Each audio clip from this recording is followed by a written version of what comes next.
Welcome back, everyone. You may be experiencing some issues with your iPhone. For some reason, the SIM card that you're importing into it is unsupported. Maybe it's just not working. Now, this can happen for a lot of different reasons, but I'll kind of break down the most common things right here. I will tell you the very first thing I would recommend doing as soon as you buy an iPhone and you put the SIM card in and it's telling you it's unsupported or it's not working or whatever the case is, I would recommend finding out where that SIM card is. So it's usually on the side right here. You want to take out the SIM card from your phone and you want to reinsert it. Typically, this doesn't fix it every time, but sometimes just by taking out the SIM card and reinserting your SIM card may actually end up fixing the issue in and of itself. It's not a guarantee, but that is essentially one of the first things I would recommend looking into. At the same time, I would go ahead and make sure that your iPhone is able to even access that SIM card and seeing if it's even reading it.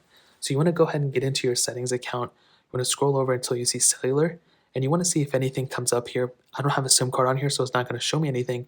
But what you can also do is scroll down into general. You want to go and click on about iPhone. So you'll come into this panel and you want to see if there's anything associated with your specific, service account that you're using. So if there's anything like Verizon or anything like that, you want to see if there's anything that pops up out to you. Sometimes you will see like the name of your iPhone, maybe like a Verizon iPhone or T-Mobile iPhone, whatever it is. You want to see if there's anything that stands out to you. Make sure it matches up. But you'll also see the IMEI number down here.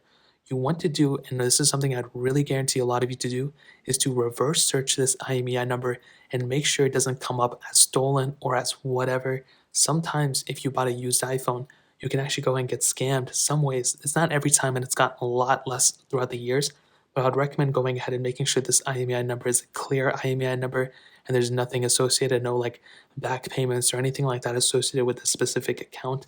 Now, if none of those things work, then you try to follow none of things working yet. The next thing I would recommend doing is to update your specific iPhone. If everything else looks good and you can verify that your SIM card ejector is like fine and there's nothing faulty with your iPhone, then you want to go ahead and update your device. So you want to click on settings, you want to scroll down into general, which is right here. You then want to go and click on software update, which is right here. And you want to go and update your iPhone to the most recent version of software that your device supports. Again, sometimes you can go ahead and install a super old version of software and it may work, but to guarantee your chances or at least improve your chances of your specific software being compatible with your SIM card, you want to go ahead and click on software updates and update your device to the most recent version of software that it supports.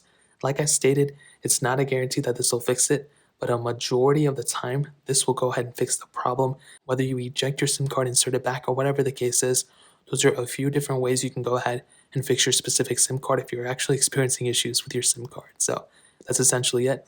If you guys have any other questions or anything like that, let me know in the comment section below. Hit the like button, that would mean so much, but definitely hit that subscribe button. Every single subscriber that we get really does count, so it means so much if you guys can hit that. Also, check out the other links down in the description as well. My Twitter, my Instagram, my other channels. More importantly than everything else, I love every single one of you guys. Hopefully I'll catch you guys in the next video. Peace out till then.